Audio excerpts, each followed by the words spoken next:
social development, and the status of persons with disabilities. Pursuant to the motion adopted on Thursday, February 5th, 2026, the committee is meeting on Coderem software and the processing of old age security for the first hour. And pursuant to the order of reference of Friday, March 13th, 2026, we will be meeting on Bill C-20 for the second hour. Today's meeting is taking place in a hybrid format. There will be those participating virtually and in the room. Before we begin, I would like to review a few points. Please, those in the room, make sure your devices are on silence, as well as please try to avoid tapping on the microphone boom for the benefit and the health of our interpreters. You have the option of choosing to participate in the official language of your choice. Make sure you are on the proper channel in the room to participate in the language you choose. If you are appearing virtually, click on the globe icon on the bottom of your surface and choose the language of your choice. If there is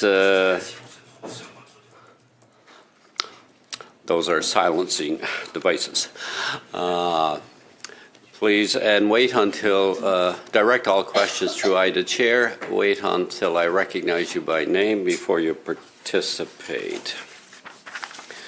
So beginning in the first hour on the software and the processing of old age security, we would like to welcome the Honourable Patty Hadju. Welcome back, Minister. You're a regular attender. And the Honourable Joel Lightbound, Minister of Government Transformation, Public Works and Procurement, a Quebec Lieutenant. We have Paul Thompson, Deputy Minister, Department of Employment and Social Development, Cliff Groen, Associate Deputy Minister and Chief Operating Officer for Service Canada.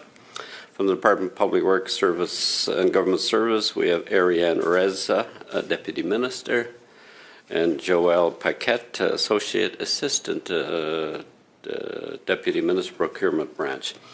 Ministers, you each have up to a 5-minute opening statement. Who wishes to go first? Madame Hadju, you have the floor. Absolutely. Thank you, Mr. Chair, and thank you, committee members, for having us here today. I'm pleased to be here to speak about the modernization of the benefits delivery program and specifically address program costs, which have been, as you know, many questions have been asked in the House. There's been briefings for MPs, but we want to have this opportunity to share with you how the new system is working, the timeline, the accuracy of payments. So in order to understand where we are now, we have to go back 14 years to a period of time where independent oversight bodies over the past 14 years have raised serious concerns about the risks associated with aging IT systems. And in 2010, the Auditor General warned that failing to modernize the old system placed millions of Canadians' benefits at risk, including old age security, pensions, and employment insurance. And quite frankly, that's an unacceptable risk to the many millions of people that rely on on-time delivery of benefits for their livelihoods. So the government chose to act in 2017. And the Benefits Delivery Modernization Program is a responsible response to these long-standing warnings designed to safeguard benefit delivery and ensure systems are functional, reliable, and fit for the future. L'étude réalisée par ce comité à la suite de ces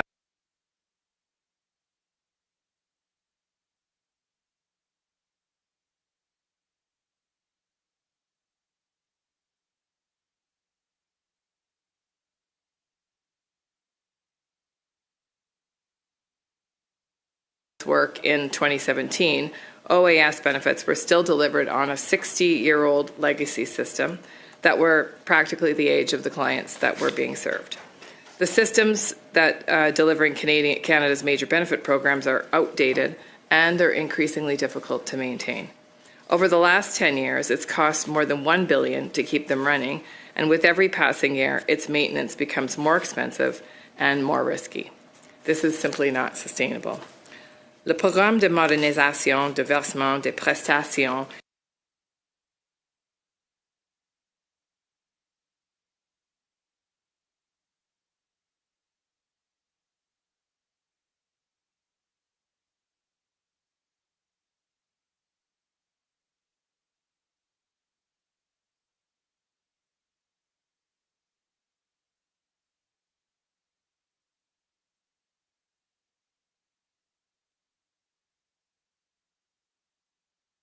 getting translation. Spend.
Thank you. Doing the job correctly has required significant investment, and at the same time, costs have remained stable and well managed.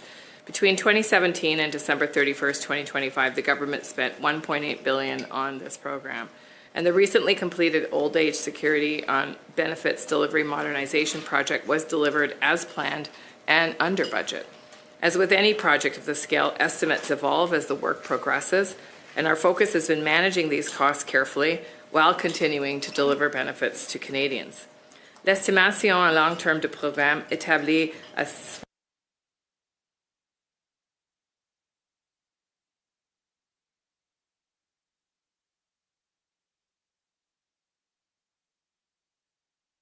Spend again. We're not getting translation. Spend.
Minister, you have to conclude your opening comments. Thank you.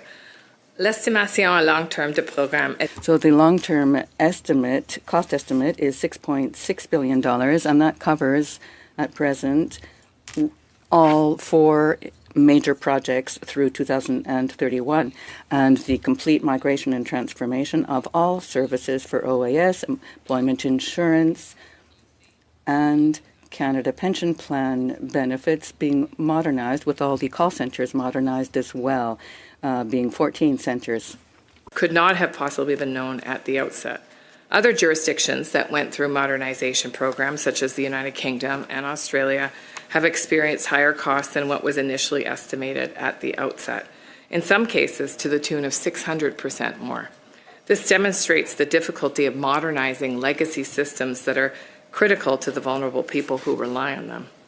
And of course, this point was reinforced in the 2023 Auditor General's report, noting that early estimates were well below industry average, and recognizing that estimates were updated as the full scope of work became clearer. Current estimates have been refined over time due to 3 main factors. 1, we have a better understanding of the complexity of unraveling 60-year-old systems and the work required. 2, cybersecurity threats have significantly evolved since 2017, and we need to ensure that the solutions we're building today can address them.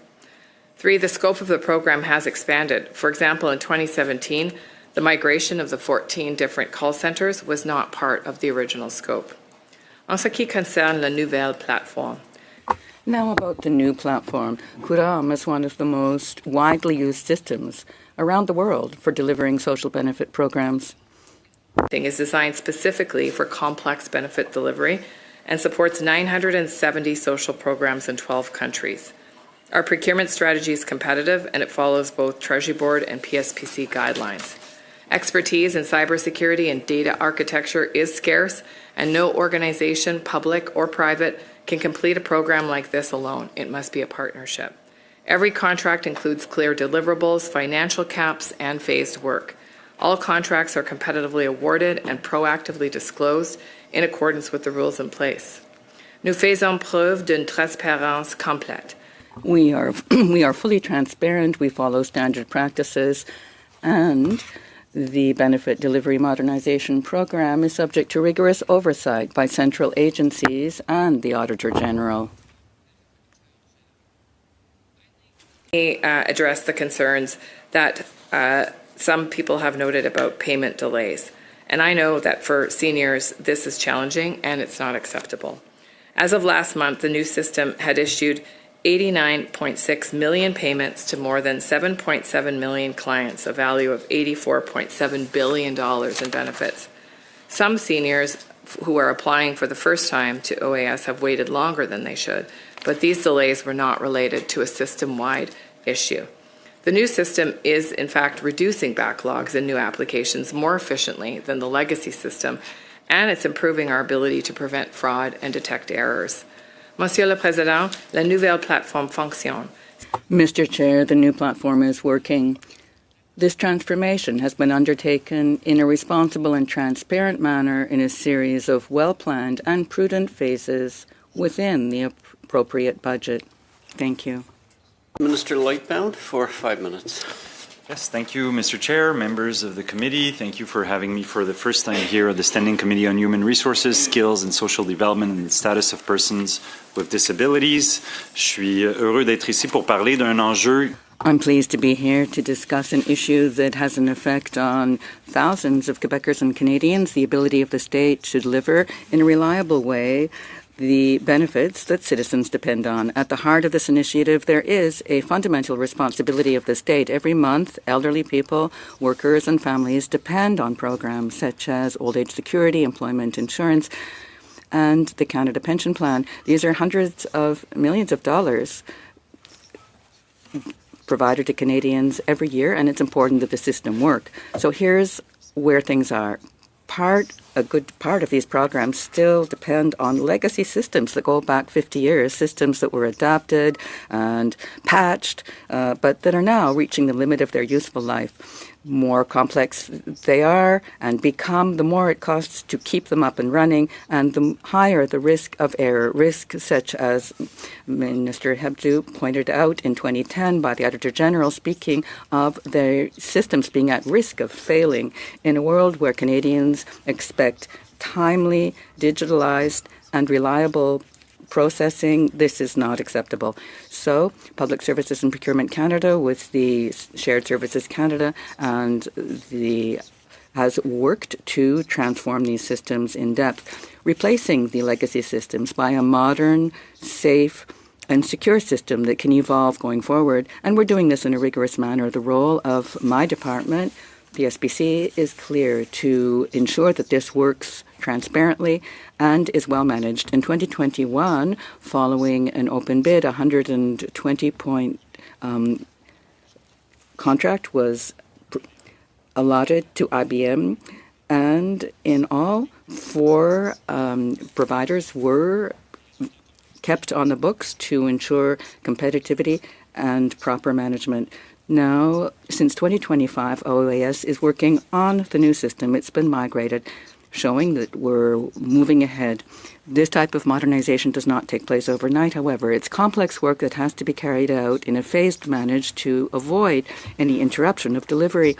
And the alternative would be to work too quickly or not to work at all, and that would have been far too risky for Canadians. Mr. Chair, there's a choice to be made.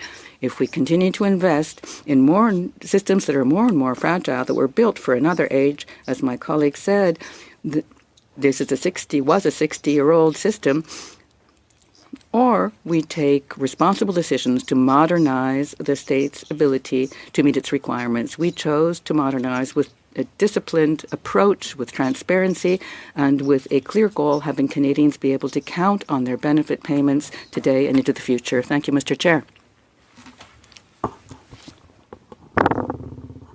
Very much, Chair. I just want to make a note that given the committee had agreed to have these ministers both here for 2 hours each, and we are only having them both for 1 hour, and given the technical difficulties that we've experienced, I would just expect that the rounds that you've been given would be respected, and that the members that are here are able to engage in this meeting. Thank you, Ms. Falk. I was going to advise that I was prepared to adjust for the suspended time.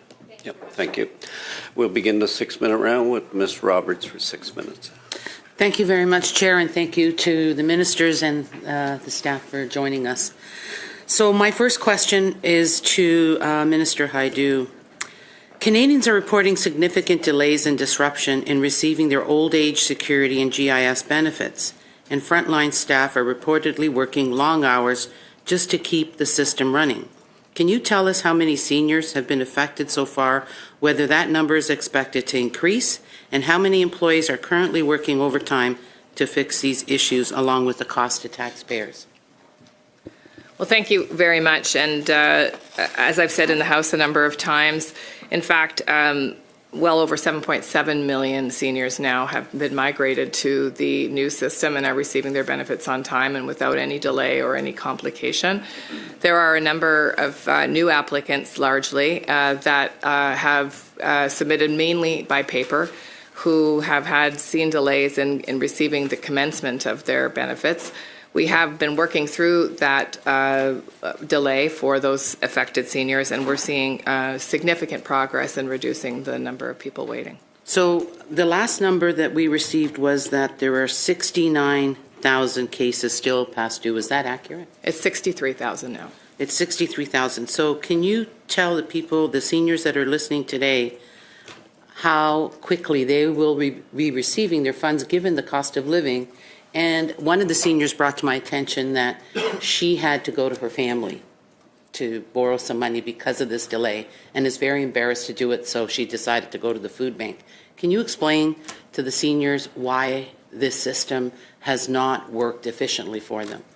Well, actually, in many cases, for the people that are waiting on the waiting list, it's a case of missing information. I can't speak to that particular senior, but there is often a cases in paper applications in particular where information is missing, where information around time of residency in Canada, the number of years, you need to have lived in Canada for 40 years to receive full OAS. If you've been absent for a period of time, then the department has a a responsibility to make sure it understands with evidence when you've lived in Canada. Sometimes those documents are difficult to get.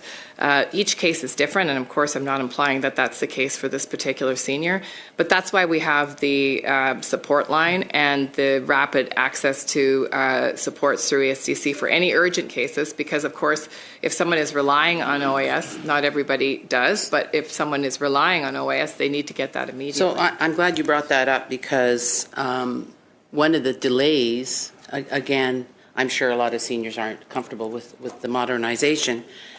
She did call, and she ended up having to hang up after 2.5 hours.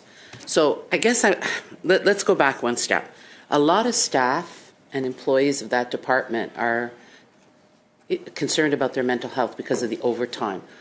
How much more overtime is going to be required and at what cost to the taxpayers? I think I'm going to have to turn to our officials to speak about the actual administration of how the staff are applied. Yes, thank you. Sorry. Great, thank you very much. Yeah, the average, someone waiting over an hour, it would be an extremely rare situation. Year to date, the average wait time for our pensions call center is under 20 minutes. It does vary from week to week based on the call volumes, but lately, the average wait time has been between 25 and 35 minutes, very consistently. But there is opportunities that people can actually. We are deploying our resources to make sure that we have the appropriate number of resources, both answering calls, but also processing the claims to make sure that people can be getting to pay as quickly as possible. That's why since the end of January, it had been 85,000 clients that were beyond that first month of entitlement, and now we're down to 63,000, and we're going to continue to see that decrease. Okay, I'm sorry to interrupt because I have very limited time, but the employees of that department are feeling stressed out because of the overtime that are required for them to work, which is interfering with their family life. How much more of a cost is that going to be, and how are we going to protect our employees so that their mental health is not impacted?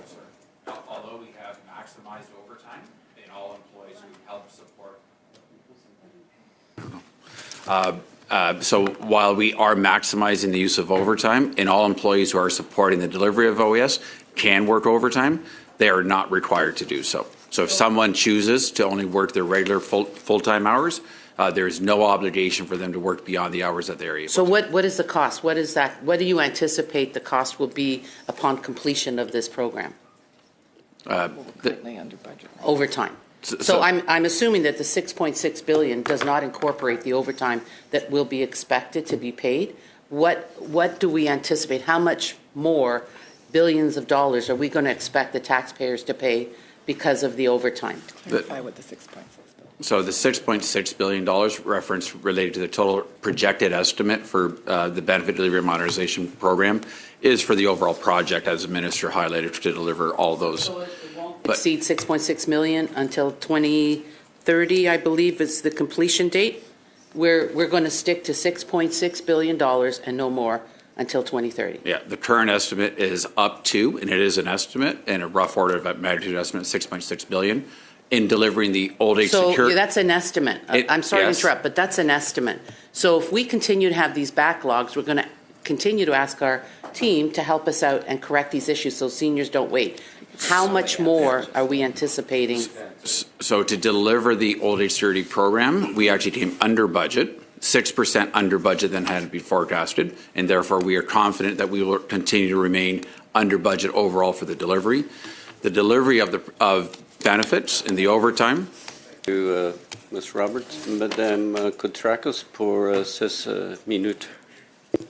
6 minutes, Madame Koutrakos. Thank you, Mr. Chair, and thank you to our ministers for being here with us this morning. We've heard, a lot of talk about seniors not receiving their OAS on time, and we've heard it's as a result, oftentimes because of information that is not readily available or there are errors. So I want to give you the opportunity to inform us here and to all Canadians who are listening this morning, how is the department supporting seniors to complete applications accurately and resolve errors quickly during this transition period? Thank you very much for the question. And the first thing I'll point out is that there are far fewer errors when people apply online. And so we've been also concurrently working to encourage new applicants to apply online, because that way they're automatically entered into the system. Their data is clean, for lack of a better word. They've got all the information that's necessary for the claim to immediately be processed automatically. However, for, as I said, largely paper applications, that's where each applicant that's missing information, or that, as I said, has information gaps in, for example, residency or other information, receives support through ESDC to ensure that they can provide that information as quickly as possible. This does sometimes present a delay. It presents a delay for individuals in some cases because the information they're looking for is difficult to access. Some of the descriptions that I've heard from the department are, someone wants to demonstrate that they've had a period of residency in Canada, but they don't have any mail, they don't have any documents, they don't have anything to demonstrate that they've actually resided in Canada for that missing period of gap. The department staff will work with that individual to determine what other alternative documents could be sufficient to be able to demonstrate that gap. Because don't forget, if you start your OAS and you've got missing periods of time that you can't prove, it's actually going to reduce and drive down your monthly benefit forever. So the department wants to make sure that OAS recipients can get their full allotment and their full entitlement based on their circumstance. And so that is a large portion of the cases that are in the waiting list. To speak a little bit about the performance of the new system, and I'm just wondering if you can speak to the results testing to date and what they indicate and how the system is performing to date. Well, I think the biggest result that I would point to is that the migration of the legacy clients, for lack of a better word, was so successful that we saw, 99% accuracy in the migration. And so we had really that's quite extraordinary, actually, and that we had a very smooth transition. So people who were already receiving their benefits did not see a delay. They have not seen any overpayments. They have not seen any underpayments. They have seen really the stable delivery of their benefits as if nothing had changed in their lives, which is exactly what you want to see when you do a big transfer of data like that. Obviously, as I said, new applicants are where we're seeing some of those challenges, and again, related to very specific situations. Thank you. How much time? 2 minutes 30. 2 minutes and 30 seconds. The next question is for Minister Lightbound. This morning we have heard about the costs of the system, and I would like to give you an opportunity to tell us more. What's the current total cost right now, what's projected, for this contract, for this system, and what are the principal deliveries that we expect to have? Thank you very much, Ms. Koutrakis. As Mr. Groin has mentioned, for old age security, which is the topic before you today, the costs came in at 6% under the estimated budget, 6.6 billion. And the transition took place largely without the slightest problem. Yes, there were a few delays, as Minister Hadju has just explained, but we can see that there are improvements. 1.8 million Quebecers receive old age security, and right now the data I have, less than 10,000 Quebecers have issues with their old age security that are now being solved, but we see fewer and fewer of those cases month by month. So generally speaking, the system is certainly working. It's imperative that as we continue to use it more broadly, this be done in a safe, secure, and stable fashion, and this is what has happened so far. What are the reporting plans to ensure transparency in this migration? Well, there are several. Of course, necessarily for this type of broad-based program, there's always a supervision of the Treasury Board at each stage of the process. There's also the role that my department plays, and I could allow Ms. Paquette or Ms. Reza to tell you more about this, but to ensure that for all government purchases. The whole process goes through in a competitive fashion. This is $120 million to IBM for part of this, for the oversight, and for those who are applying the system. There are 4 different providers to ensure that we don't overly depend on each one of them, and for each of them they were chosen in a competitive bidding process. Thank you. Ms. Larouche. You have 7 minutes. Thank you very much, Chair. Minister Lightbound, today citizens are paying the price of this system not working. More than 45,000 people have been affected. These are elderly Canadians who have seniors who have not received their benefits for months, who are living with uncertainty, unable to pay for their basic needs. We have been told that the cost overrides have been unacceptable. We've gone up to $6 billion, in fact, more than $6 billion.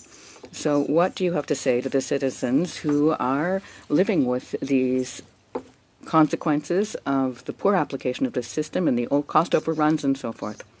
Well, perhaps I can allow Minister Hadju to say more than she has already. She might have something to add, but I can tell you the price to pay if we did nothing, the price of inaction, when the Auditor General told us that the system was so old that it was at risk of failing for a number of Canadians, well, it was responsible to modernize the system, which was vulnerable to in online attacks and might have failed completely. It was essential that we take action. Now, considering the seniors who are affected, the system is working. For the paper applications, it takes a little while to process those, and I'll let Minister Hadju say more about that if she wishes, but we started with 85,000 outstanding, now it's 63,000 in Quebec. It's like 9,000 seniors of 1.8 million who do receive their benefits on time and who are on this legacy system, 60 years old, archaic, really. Modernization was overdue. It was irresponsible to keep that legacy system. And the costs, the estimates in 2017, it was quite clear at the outset that these estimates were really to launch the program and that we needed to evaluate the needs, cybersecurity, data entry, and it wasn't going to remain at 1.7 billion. And when we compare what we're getting for 6.6 billion with how this goes forward in other countries, we can see that we're really doing well. We're not overpaying. It's a good value. Question in 30 seconds, Mr. Hadju, because Mr. Lightbound wanted to leave you a little space. Case studies of actually what happens if you fail to modernize cases. So, for example, the Royal Bank of Scotland and NatWest customers were unable to access their money for weeks. What happened was a routine software update, but the system was a huge 30-year-old complex network, and the result were 6.5 million customers were affected. 100 million payments were backlogged within days. People were unable to pay for their day-to-day lives, life-saving medical treatment, or completion of home purchases. The bank was actually fined £56 million by regulators for failing to manage its poor legacy of IT resilience. A similar study in New Jersey with their unemployment insurance system, where a 40-year-old mainframe using COBOL, which was a programming language from the 1960s, crashed due to an onset of applications during COVID. So that when we speak to the costs of doing nothing, I want to give you some examples of what it looks like to do nothing on a 60-year-old system and the risks it poses to individuals. Je veux nous ramener ici, Madame Hadju, et donc je vais. Ms. Hadju, I'll see who wants to respond, but here are my questions. According to officials, the 1.7 billion was really inaccurate, and the government knew it would cost a good deal more. So who approved launching a project on this inaccurate costing, and are you still working with unreliable estimates? And who supported launching this program at 6.6 billion? When was the funding approved, and how many more surprises can we expect down the road? Who is following up on the costing, and who is okaying the cost overrides? Say is that, and the Auditor General has noted this repeatedly, is that this was a program of transformation that was largely unknown in terms of costs, although there were some international comparators, and we're well in line, by the way, with international modernization programs. And so the estimate grew as the complexity was unveiled, as essentially we got under the hood and understood exactly what would happen when we started to try to modernize a system. Many of these systems have bolted on parts and different kind of coding, very complex systems. And so the original estimate grew as the complexity of the transformation was discovered. In fact, the Auditor General said in her 2023 report that she thought that we had underestimated it, but that it wasn't surprising that it was going to cost more. And in fact, she said that that it was essential that we move forward with the modernization and support, and had been calling for the modernization since 2010 for the very risks that I outlined in terms of a collapsing system.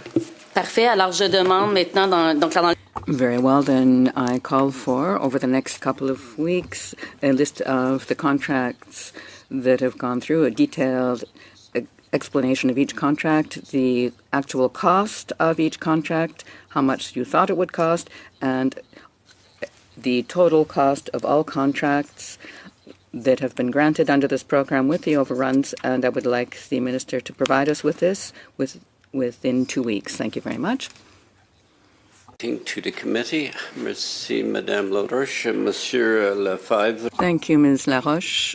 Mr. Lefebvre, 5 minutes. Thank you, Chair, and good day, Ministers, and good morning to all here present. So, at the outset, let's keep in mind that this program is having an effect on our seniors. Minister, I spoke to you during question period about a citizen from where I come, Mr. Marcel Lavoie, who would call in pretty much every day, and he got a recorded message to the effect that given problems with the systems, information about OAS payments are not available. And a journalist had tried to visit, and she had to wait an hour and 2 minutes to get anyone on the line. Do you have a dashboard of how long it takes for people to get through, and could you provide it with us? Yes, of course. We are ready to provide you with all results from the call centers. Thank you for providing them to us. Madam Minister, we're speaking of 63,000 seniors who are still waiting for information. Do you have a daily dashboard showing how many more or less of seniors are added to that number, and how do you follow up? I get weekly updates, so I will turn to Cliff to talk about the details on how they're monitoring the number. Et dans les opérations, on regarde. As for operations, on a daily basis, we look at the results on the delivery front, and we're very happy to see that we continue to bring down the number of seniors awaiting payments. I would also like to ensure that the committee receive a copy of these updates or dashboards that you receive on a weekly basis, Madam Minister, so that we too can follow along. Madam Minister, I received a letter from an official who works on the HUMA system, someone who actually uses it, telling us that it's almost impossible to use. So what's your response to your employee who says that the system you've now set up cannot be used? I can't speak to that person's experience. I've never spoken with that person, but I'm always happy to speak with people if they want to tell me their story of how a system is unusable. I would say the data doesn't necessarily demonstrate that's true. If 7.7 million Canadians are receiving their benefits on time and without delay, if the numbers are going down in terms of the delays, if we know that the majority of the delays are related to paper. I'm sorry, Madam Minister, I'm really sorry to interrupt, but I have only 5 minutes. You're speaking of those who are receiving the benefits. So, out of respect for the seniors listening to us, I'm not speaking of them, but of those who aren't receiving their payments. We had 85,000 who weren't receiving it as of 8-9 months, and now you're telling us about those who are getting them. So what do you have to say to our seniors now listening to us who've been waiting month over month, who have to keep paying Hydro-Quebec and for their groceries and their rent?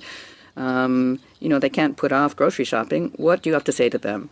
That is in deep financial stress and as a result because of their OAS benefits beginning is to reach out to Service Canada immediately. We have special teams that can help on those urgent cases, and we can get resolution within 24 to 48 hours. And so what I would say is that there's no reason for a senior to suffer in silence. Please reach out to Service Canada. Certainly forward me the names of individuals if you have them in your constituencies, but there is a number for Service Canada to specifically deal with people who need urgent care on the beginning of their OAS benefits. Madame la Ministre, comme je vous ai dit, j'ai des...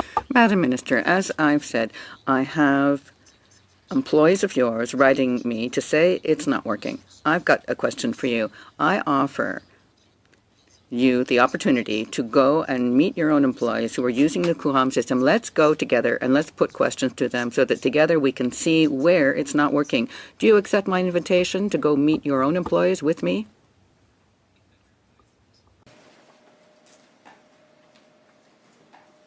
Pourquoi vous voulez y réfléchir? Why, under advisement, don't you want us to work together? Don't you see that this is a fiasco, a true disaster? There are people there, your employees who are there, out there in the field, working day in and day out with this system. You're not working on the system. I'm not working on the system. But we've got people who are there, who are facing these problems head on in their day-to-day lives. So I would like to know whether you can be a true leader, and I'm holding out my hand. I'm inviting you to go meet them together so that we can understand how it's not working.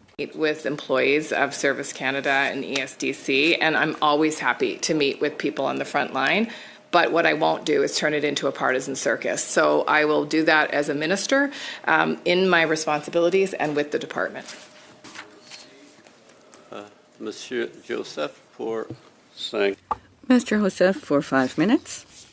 Thank you, Mr. Chair. I will take advantage of this to ask my colleagues to please speak to the Minister with respect, and I wish to congratulate you for having begun the meeting in French, because I'm from Quebec. I live in Quebec, and in Quebec we speak French, and that's non-negotiable. So thank you, Mr. Chair. I would like to speak to our ministers, in particular the Honourable Joel Lightbound, because I was back in the riding last week and I met our seniors there. They brought issues to my attention, taxes, tax issues, the tax papers to fill out. They didn't have any. I ordered some and gave it to them. And we can see that the Bloc isn't really listening. And Mr. Lefebvre, he's talking about 85,000. It's actually 63,000 now, no longer 85,000. So let's stop extrapolating and inventing. Let's just stop playing politics, because we are here to address issues that have a real effect on Quebecers and Canadians. All said and done, let's just be serious. So, Minister, why is it important to modernize systems that are legacy systems that are decades old? And would a legacy system work long-term for Canadians and Quebecers? Thank you very much, Mr. Joseph, for your question. I think that given the backlog for 63,000 seniors who are still having their applications evaluated, we're very sensitive to the situation that these specific seniors are in, given that they've had difficulty getting their benefits. So in the circumstances that require it, we do have special services to ensure that they receive services very quickly, and we have brought the backlog down from 85,000 to 63,000, and we won't stop working until we get that down to zero. And I'm very proud of the results so far and congratulate the teams. Now, what we haven't fully discussed is the risks that the legacy system left us open to, because in 2010, when the Auditor General said that if we don't modernize the systems, we're driving straight into a wall, they're at risk of failing, and we put millions of Quebecers and Canadians at risk, and that was a risk that we could not take. We were responsible. Thus, it was fully appropriate, and it took a while. That report was in 2015. Well, we started in 2015, and now it's 2026, and I think things should have gotten underway earlier. It would have been totally irresponsible to continuously avoid modernizing the legacy system. So 7.7 million Canadians are receiving their benefits in a timely manner and accurate payments, thanks to a system which is no longer a risky system and that will eventually save money. This was the right approach, the responsible approach. Of course, we know that old age security is really specific to seniors, and we know that seniors are very vulnerable to fraud. That's another issue they face. So what would the consequences have been had we not modernized the systems on the fraud issue? There was a very real risk of breakdown, of a total break in benefit payments. The old system was 60 years old. For Canada Pension Plan payments, it was 50 years old. Old age security is 60. And we know that technology evolves so quickly, as do the risks linked to cybersecurity, especially if a system relies on so many paper entries. This was not a sensible way to manage a system that is required to deliver so many benefit payments a year. So 630 million or 6.6 billion for a full transfer of all systems to a new up-to-date system, and especially if we compare this to what it costs in other countries, well, we're certainly on par with other countries. Around the table, especially members of the Bloc, are, I must underscore again that it's not 85,000, it's 63,000 cases are still being straightened out. And these 63,000, cases are in Quebec or across Canada. It's for the entirety of the country, all of Canada, 63,000. And for Quebec, the data at the end of February is 9,222. Thank you so much, Chair. Thank you, Mr. Joseph. Ms. Larouche. Madame Larouche, you have 2.5 minutes. Thank you very much, Chair. So very quickly, besides the cost overruns, there's another fundamental question we haven't an answer to. How much does the system that we're operating today really cost? In a technical briefing, the officials were unable to give me the operation cost per transaction, nor the licensing and upkeep costs. This is unfortunate because we're talking about a public system that manages benefits for millions of Canadians, and it seems impossible for Parliament to truly oversee the use of public monies. So what's the current cost of the program, and what's the overall projected cost of Courant? I will allow my colleagues to help me on this, but right now it's $633 million for old age security. Thank you. And during the technical briefing provided to members, there was a question about how much it would cost to continue to deliver the problem after 2021, how much it would cost, or how much it would cost after 2031. I said we haven't a costing for that. We haven't yet entered into contracts. But I do wish to confirm is that the delivery costs will be less than today's, given the growing capacity of the system going forward. So the program delivery cost will come down in future thanks to the modernization that we continue to apply. All right, because we'd like to know everything. How much does a transaction cost? I will read this motion.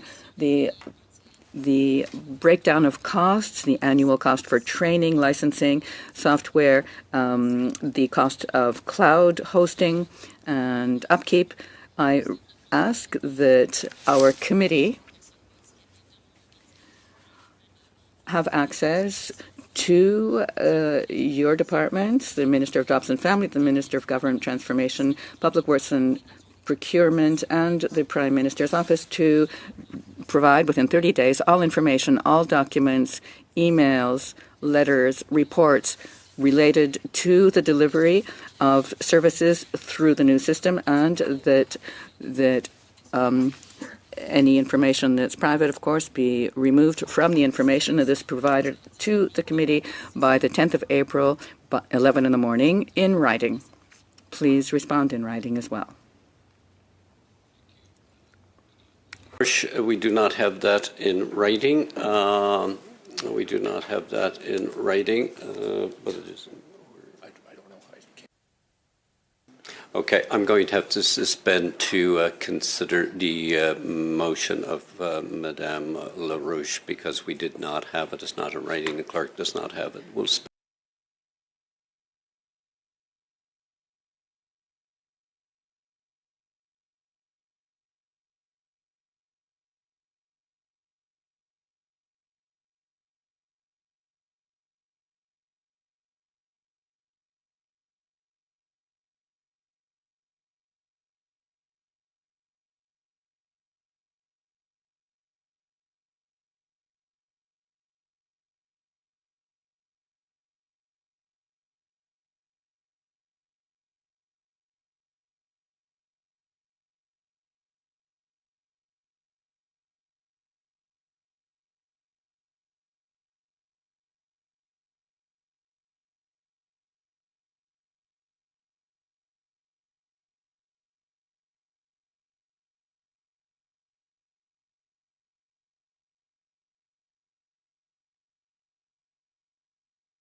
I'm at the hands of the committee. There was a motion moved verbally, but it was the interpreters were not able to accurately deal with that. So it's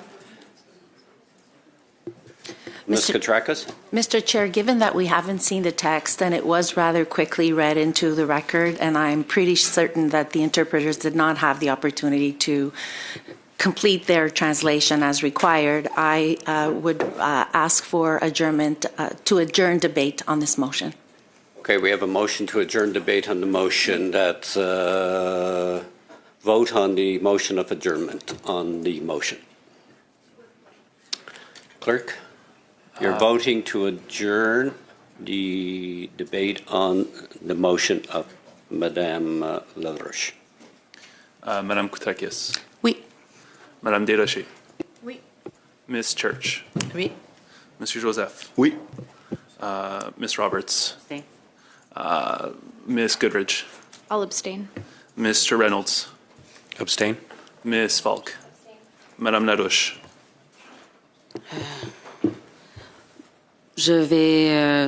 Moi, je voulais simplement. Well, I simply wish to table the motion. I had no wish to debate it at present. How do you vote? C'est correct, ça va être correct pour cette motion, oui. Le but, c'est de la déposer, Monsieur le Président. My aim is to table it and, get answers. Vote on the motion to adjourn. Alors, oui, pour le moment. So, yes.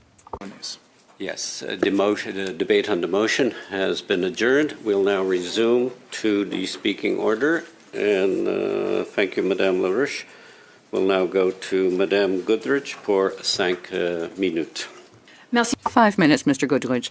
Thank you, Chair. It's important to lay the groundwork here. So we have 63,000 seniors that are stuck in a backlog, waiting a very long time to get money that they've paid into. 63,000 people, that's the equivalent of a community the size of Medicine Hat or North Bay. That's not an insignificant amount of people, and yet the minister celebrates this program as a success. I'd say to those 63,000 people that are waiting to get the money that they've paid into their entire life, that's not a success. So my question is, have you guys done any analysis as to how many files have received overpayment under this new system? Yeah, we have a regular payment accuracy review that we do for all our major programs. We have a target for those programs of a 95% payment accuracy for EI, OAS, and CPP. The year-to-date results for OAS is 97.5% payment accuracy. And those results are reviewed by the Auditor General. No, I appreciate that. We've heard how many cases are in backlog in Quebec. How many cases are in backlog across all of the province? Could you table that with the committee? Because I think it's absolutely incumbent on us to understand if this is a regional issue that's impacting Quebec at a higher rate. Is this an issue that is impacting any particular region at a higher rate? Because frankly, as a committee, we need to actually understand this a lot better. So can you commit to tabling that by province? Certainly we have that information, and I would highlight for Quebec. Quebec represents about 25% of our total OAS clients. But within the backlog of 63,000, it's about 13%. So Quebec is underrepresented, and we have the breakdown by region. We just certainly provide that to this table. The next question on that. Sorry. My next question.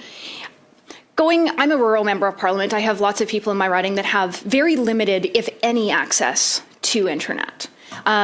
So I'm assuming that there is probably a much larger rural-urban divide on this. What is the breakdown on urban versus rural for this backlog?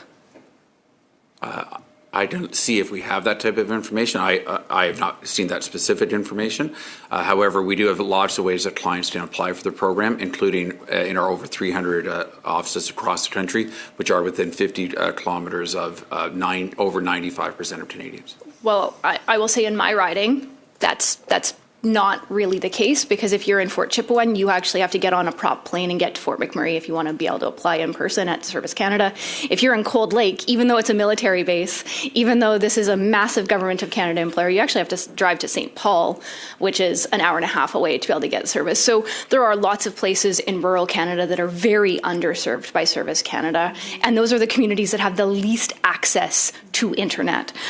Just as a plug, I do think that you guys should reconsider having a full-time Service Canada office in Cold Lake because of the F-35 project. So I'm going to give that as a local member of Parliament plug to please reconsider this.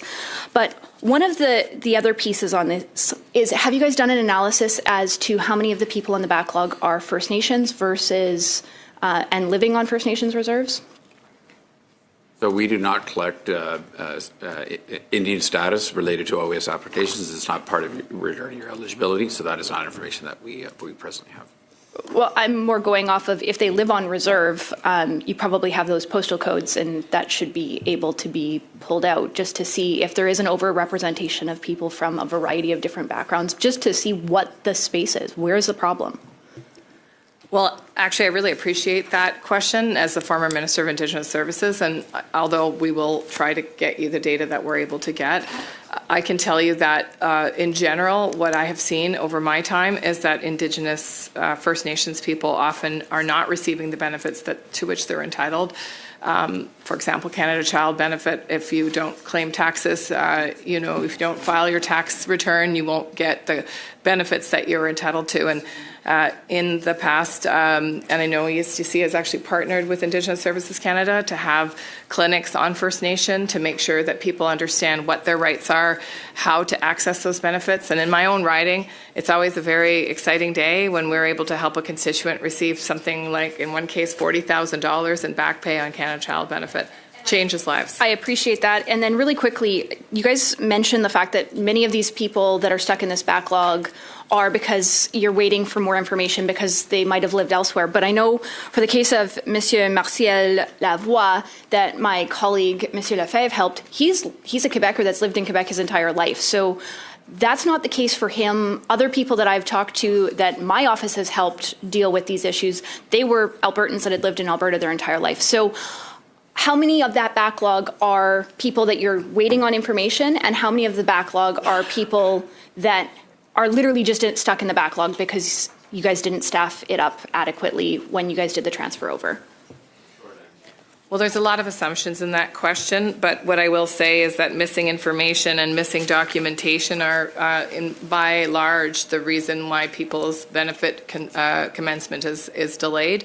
In the case of this individual, it's very hard to talk about his case without, and I'm not even sure it's respectful to talk about his case in a committee like this. But if the individual is still having a hard time getting his benefits, he should for sure connect with Service Canada. We can help him immediately. He did actually go to Service Canada. His member of parliament got him help, and he was fixed very quickly. But the problem is that he had to go to his member of parliament to get the help, and that's part of the problem. People shouldn't have to come to their members of parliament to get the work that they've paid into their entire lives. Madame Goodrich, thank you. But actually, I appreciate when, as a member of parliament, when they come to me looking for help, and glad when we can do it. We'll conclude with Madame Church for 5 minutes. Thank you, Mr. Chair. And Mr. Chair, maybe just following up on some of my colleagues' questions from across the table, I would note, maybe the clerk has this, but there was a regional breakdown that was provided on March 12th to the committee, and perhaps that could be recirculated to members so they have those that breakdown.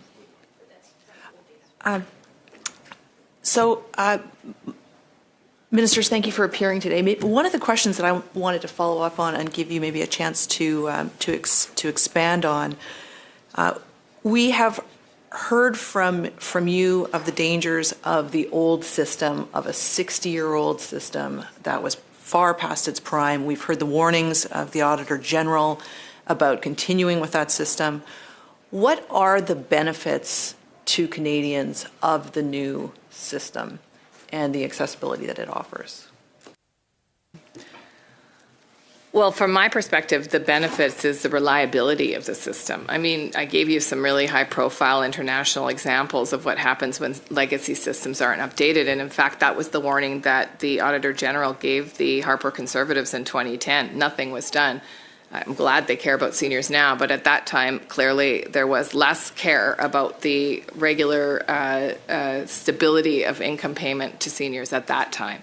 And so in 2017, at that government, the Liberal government at the time, decided we would do something about it, and we would actually begin this very difficult process. And our experience is quite similar to other international experiences, by the way. It's hard to estimate how much it will cost to do this because of the different ways that systems have been shaped and transformed. And don't forget, this is, in OAS's case, it's a 60-year-old system. So for me, the benefits are that Canadians who are receiving benefits don't have to think about whether or not there's going to be disruption, don't have to panic when something happens, like in the case of New Jersey, where all of a sudden people weren't getting the benefits that they needed to pay their rent with or buy their food with. That's not going to happen with a modernized system. And a modernized system will also reduce the amount of time that it takes to process systems because, of course, it's digital. Even before, on the old system, everything was hand-entered. There was lots of opportunities for errors. People can misplace one letter. It can change a person's name, which can deeply impact their ability to cash their check. So these are the kinds of, I think, overall, the kinds of things that Canadians expect. They expect to be able to trust the systems that are there to serve them. And Minister, in your opening statement, you mentioned that it is normal and expected that estimates of projects of this magnitude evolve as work progresses. Can you speak a bit to the factors that influenced the evolution of those estimates, or maybe Mr. Groen as well? Yeah, I would just say that, I did have the department draw some of the international comparators, whether it was UK, Australia, the United States. Oftentimes they began with, estimates that were much lower than the final price tag, and very similar reasons, because the systems were very old. They were, in some cases, not on any kind of programming that people even had the knowledge of anymore. in terms of how to, unpack and figure out how to change.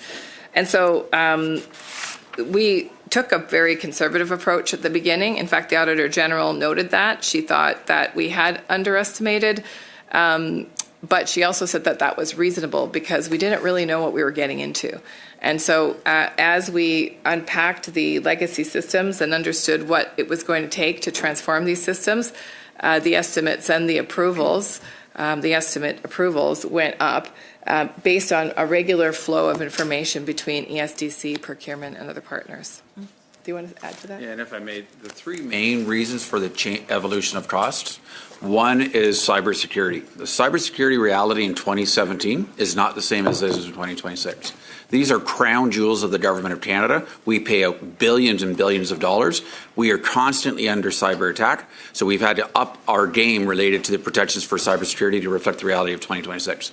Secondly, the system is 60 years old. Coding for many pieces of the system were done in the 60s and 70s. When you open the hood, you actually find things that you had no idea about because it wasn't documented properly back in 1971. So as you're looking at it, that's fully expected, and that was part of the original plan. Third element, the scope has changed. Right now, we are, as part of the scope of BDM, is the migration of 14 different contact centers that actually answer more than millions of calls every year, and that is now part of this program, which it was not back in 2017. Madame Church, merci à la ministre. Thank you, ministers and officials, for being in this morning. This concludes the first round. We'll suspend for a couple of moments while we transition to the second hour spent.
In the second hour, everybody's the same, so I will not go through the technical items, except that you do have the option of participating in the official language of your choice. Please familiarize yourself with the earpiece and assure you're on the right channel to participate in the language you wish. So with this, I would like to welcome the Honourable Gregor Robertson, Minister of Housing and Infrastructure, Department of Housing, Infrastructure and Communities. We also have Paul Halalucha, Deputy Minister, and Lindsay Bolt, Director General, Build Canada Homes Transition Office. Before we begin with the Minister, I believe I have a motion from Ms. Falk. Ms. Falk. Yes, thank you, Chair. I move that regarding the committee's consideration of Bill C-20, an act respecting the establishment of Build Canada Homes, A, following the appearance of the Minister of Housing and Infrastructure on March 26, 2026, the committee hold 3 additional meetings on April 16th, April 20th, and April 23rd, 2026 before proceeding to clause-by-clause consideration of the bill, and B, that parties be invited to submit witness lists to the clerk of the committee by Tuesday, April 7th at 12 p.m. Eastern Standard Time, and I believe that you should have unanimous consent with this, so we shouldn't even need to go to a vote. Thumbs up from everybody. You've heard the motion. All agree. Motion is adopted. Before we go to the Minister, bienvenue, Monsieur Saint-Pierre. Welcome, Mr. Saint-Pierre. Oh, I'm so sorry. Sainte-Marie, of course. My apologies. Your opening statement. Merci. Thank you, Mr. Chair and members of the committee. Good to be back with you to talk about the Build Canada Homes Act and the invitation to appear today. Welcoming the opportunity to speak to Bill C-20 and pleased to be joined by our Deputy Minister, Paul Haluka, Lindsay Bolt of the Build Canada Homes Transition Team.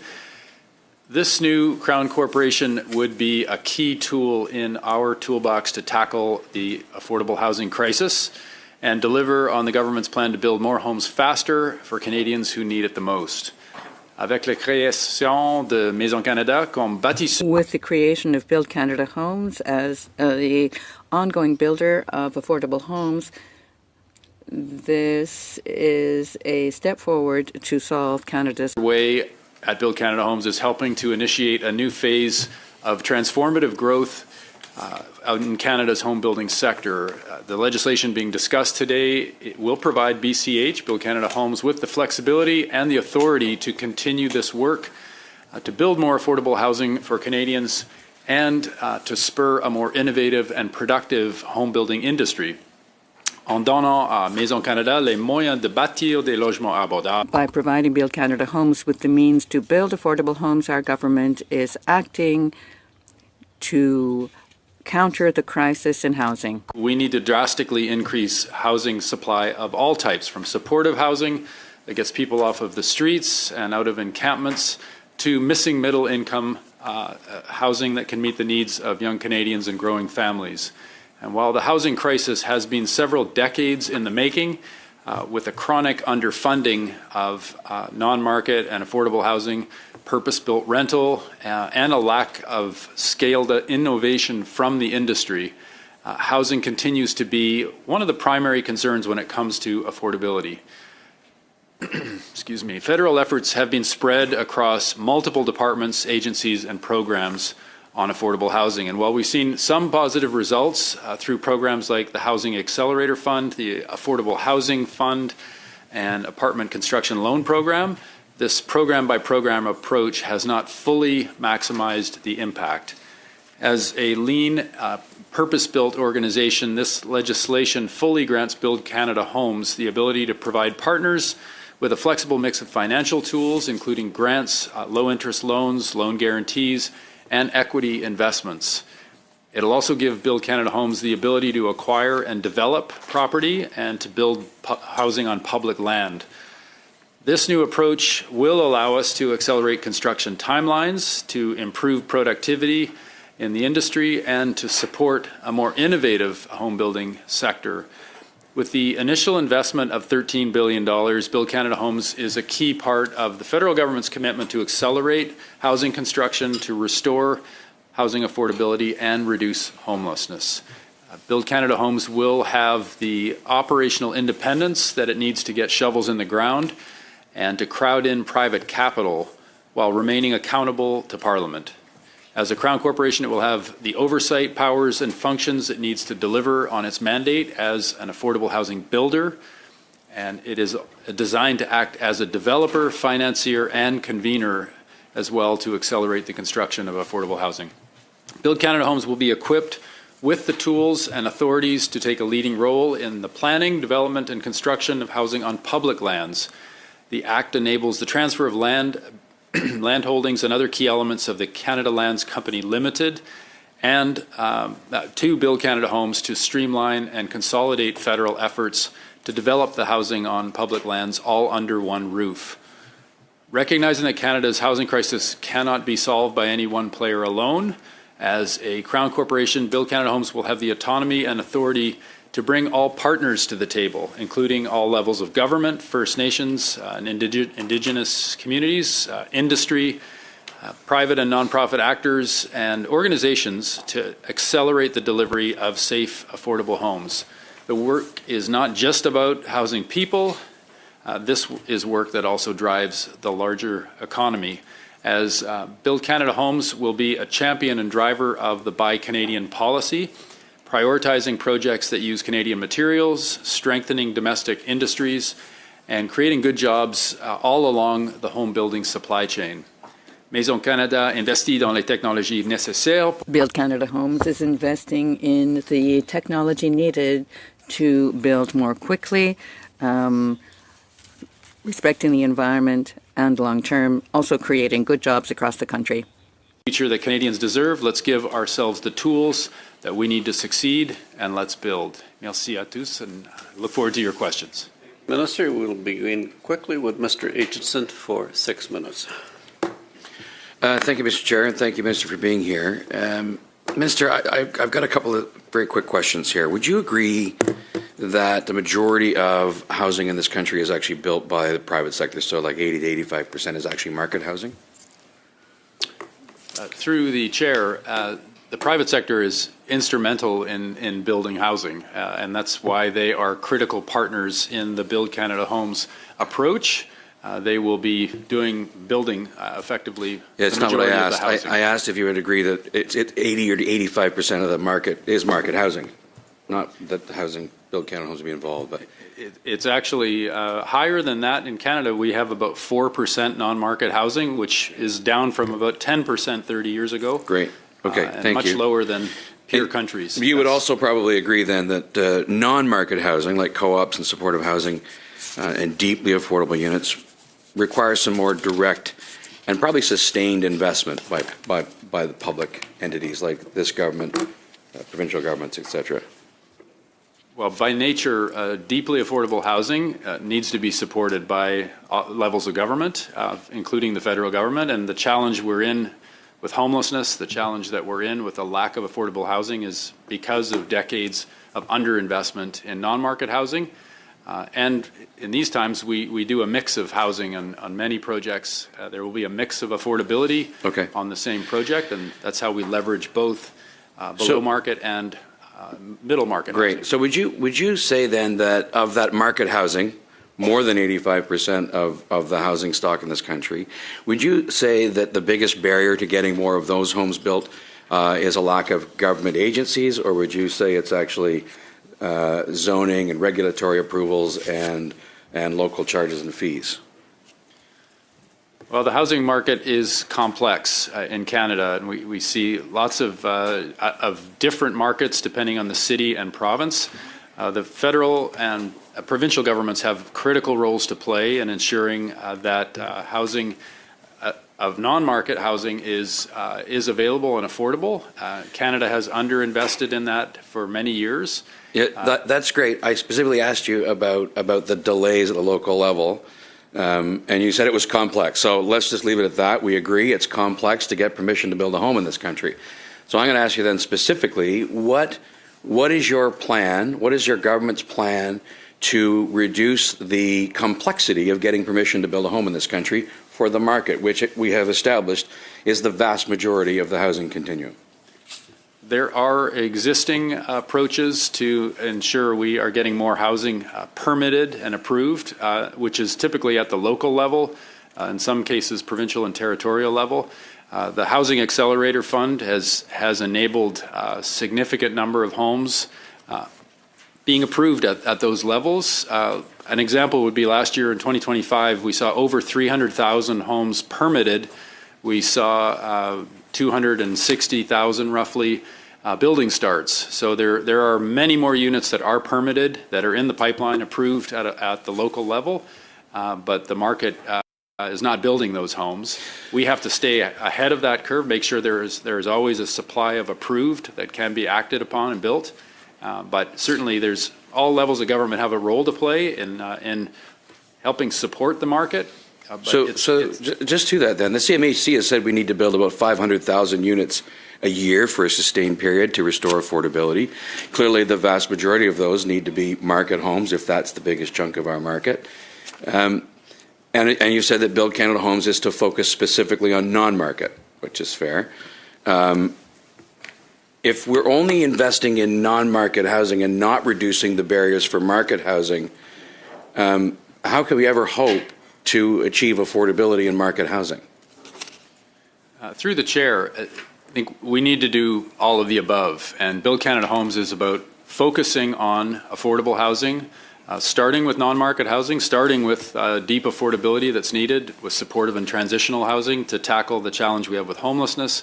But we need to be building across the continuum of housing into affordable market rental, which does take all levels of government cooperating, collaborating, working with industry, working with community housing proponents, and getting that type of housing. We lack that housing that is more affordable than market, not necessarily deeply affordable, but that middle market, missing middle housing is going to be critical to deliver in these years ahead. Minister, you about 5 months ago, you were on the Hurley Burley podcast, and when you were asked directly about reducing or eliminating the GST on all new homes under $1.3 million, which was our proposal.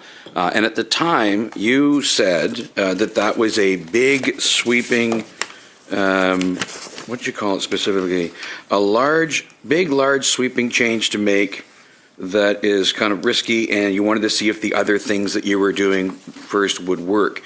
Now I see that the government has decided to waive the GST on all new homes under $1 million for a year for Ontario only. And so I guess that begs two questions, one of which is, are the other things not working? You wanted to see how they would work before you did this. And if they aren't working and you made this move, why did you only do it for Ontario? The average cost of a new home in Vancouver is about $1.2 million. That's $62,500 of GST. Why don't the people in Vancouver get that break? Through the chair, as all members around this table will know, there is legislation on notice right now, and we cannot speak to legislation that's on notice. I expect to hear more and be able to speak more to this later today when the legislation is tabled with respect to that opportunity. But as I said months ago on that broadcast, we have to make sure that we are being very strategic, careful with taxpayer dollars when we make these investments, so we have maximum impact, improving affordability and making sure Canadians can access good housing. Merci, Monsieur Aitchison. Madame. Thank you, Mr. Aitchison. Ms. Desrochers, you have 6 minutes. Thank you, Chair. And thank you very much to the Minister for having joined us here this morning with your officials as well. It's truly a privilege to work on the housing issues because these are issues that have a direct effect on Canadians on a daily basis. Let me pick up on what my colleague, Mr. Aitchison, has said the importance of the role of the private sector. Last few months on this file, there's been a lot of interest from private sector who are typically engaging on market housing to see how they could come to the table, how they can contribute to the issue, and how they can build mixed projects. And I'm wondering if you could talk a little bit about some of that engagement with the private sector and how they really want to be part of the solution. And now it's not a black and white 85, 4%, and why are we just focusing on 4%? Please, Minister. Merci pour la question. Thank you for the question. We've had extraordinary interest from the private sector in the startup phase of Build Canada Homes. We've got great numbers already committed. Over 10,000 homes are in the works right now.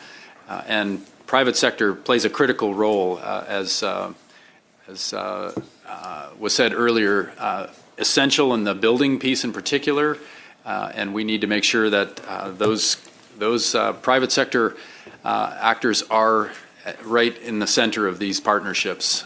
They can build fast and effectively. The market is slower, particularly in Ontario and BC, and there are real opportunities to build more affordable housing in those markets. When we can bring some support alongside provinces or territories and cities, we have an opportunity to make this collaboration very successful. And it does deliver a combination of housing from middle market rental to deeper affordability, depending on the financials of the project. We're seeing lots of very creative proposals come forward. We're also seeing a willingness on the private sector side with manufacturing components. And for Build Canada Homes, driving the pace of modern methods of construction, making sure we're using Canadian materials as much as possible, but the innovation and building technologies that we need to make this industry more productive, more efficient, more innovative, and be able to build more affordably, we're seeing lots of uptake on that front too. So very interesting collaborations of private sector developers with community builders and with manufacturers with building technologies that will ultimately bring down the cost of building as we go forward. Thank you, Minister.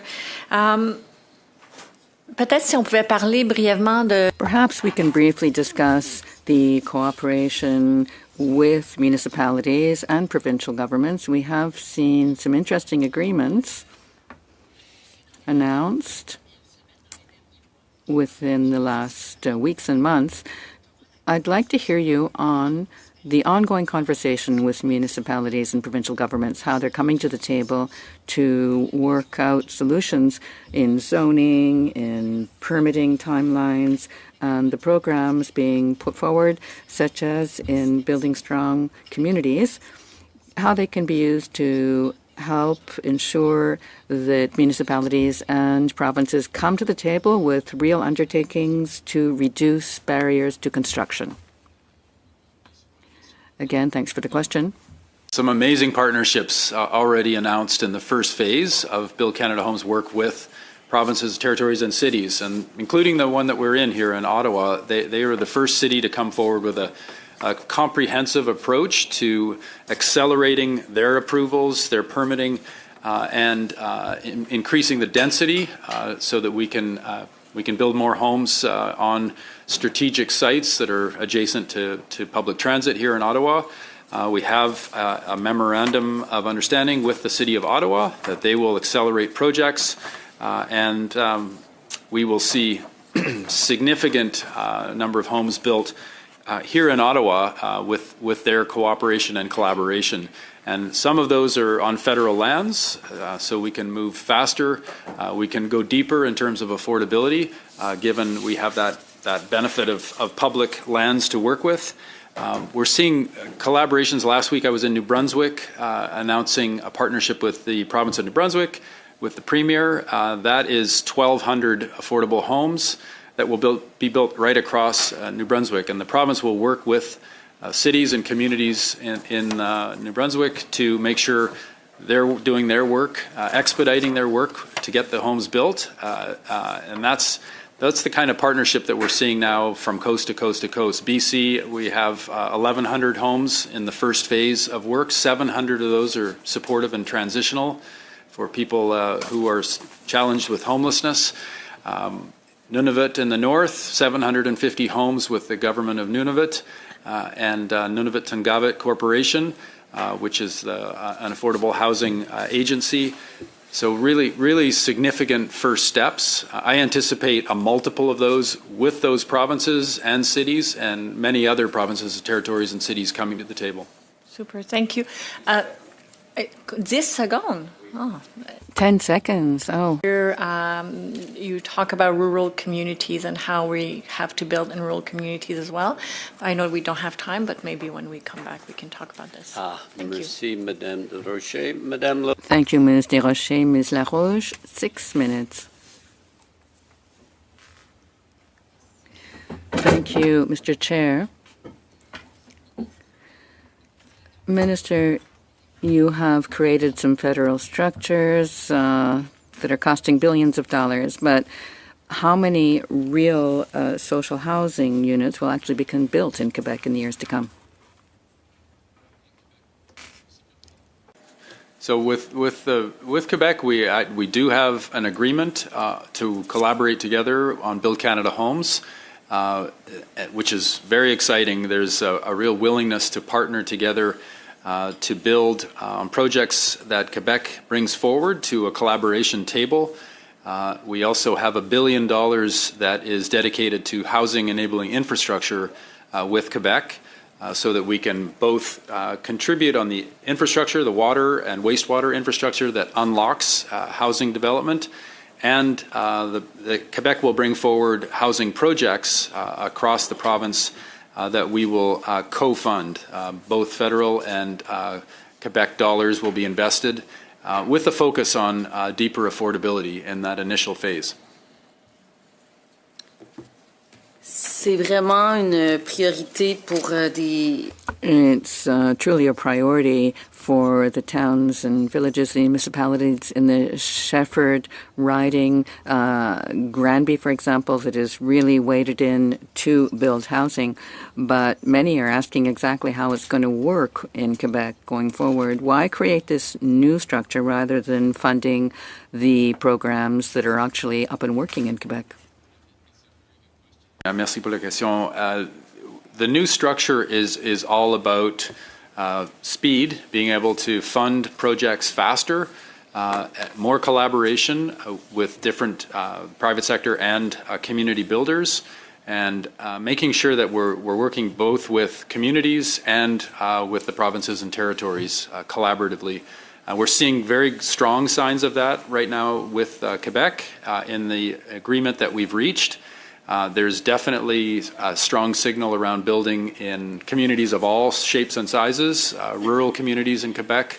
We anticipate seeing, just as in New Brunswick, over 30% of the initial 1,200 units will be in rural communities. We want to make sure we're getting the housing where it's needed to communities of all sizes. So I think the new model is more nimble. It is very focused on delivering affordability, so that this is not just straight up market housing. CMHC continues to have programs for market housing, the Apartment Construction Loan Program and MLI Select being their two centerpiece programs that really catalyze more rental and market housing. This is focused on delivering affordable housing. That's at the core of our work.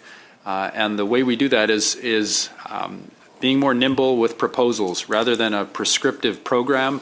We're giving flexibility to Quebec, to communities that bring projects forward, to private sector and community builders who come forward with different projects that the Build Canada Homes team can review and vet and act on much faster than typically federal government has moved before. Vous donnez à Maison Canada le pouvoir d'investir, de prêter, puis... So you're giving Build Canada Homes powers to loan, to produce, to develop, to convene. I understand that you are looking for a flexible approach, but what guarantees do you have that Quebec will receive its part of the pie without conditions imposed by Ottawa? I understand you're looking for flexibility, but beyond that, are there any guarantees that Quebec will receive its part of this funding? long start working with Quebec in the initial agreement. I was very thankful alongside Minister Proulx to deliver an agreement together, which in other cases can take longer to come to that sort of agreement. And that combination of both housing and the infrastructure to build housing, the water and wastewater and stormwater infrastructure, which is essential, I think that is a really positive development that we had both of those running together in order to catalyze the housing that will get built. I have no doubt, in steady contact with the ministers, I have no doubt that Quebec will bring lots of opportunities to collaborate to that collaboration table. And that's the new approach we're taking of bringing together both parties and sitting down and working through the best projects and how fast we can process those and get them built. Monsieur le ministre, au-delà du logement, vous... Minister, over and beyond housing, you are also in charge of homelessness, but we feel that the federal government has pulled back from involvement in that area. Some cities are asking to be designated for special funding, Granby, for example, because they receive only 20% of the share of funding or that they need, where they have a higher need than other communities. What do you have to say to Granby that has these homeless people in the streets and wants to do something about it? It's a very important question. Business initiative that is doing most of the work from the federal government side is Reaching Home, which is a very large initiative over many years now. Nearly 112,000 Canadians have found stable housing through the Reaching Home process, and prevention services have been provided to over 200,000. Build Canada Homes has $1 billion available for supportive and transitional housing in this first phase. We will certainly work with Quebec, and thank you for flagging the needs in Granby. That's something we can keep in mind and make sure that we are reaching people where they are to provide those services and supports. Merci, Ministre. Madame LaRouche, Madame. Thank you, Minister. Ms. LaRouche, Ms. Falk, you have 5 minutes. For taking the time to be here at our committee. We know that Canadians are facing a housing crisis. This is something that has been said in the House, not just in this Parliament, but in previous parliaments. A major driver of high costs is the slow construction in government itself. So this is through red tape, this is through taxes, this is slow approvals. Builders constantly have told our committee, again, not just this Parliament, but the Parliament previous, that less government involvement, not more, is actually what would allow them to build homes faster and more affordably.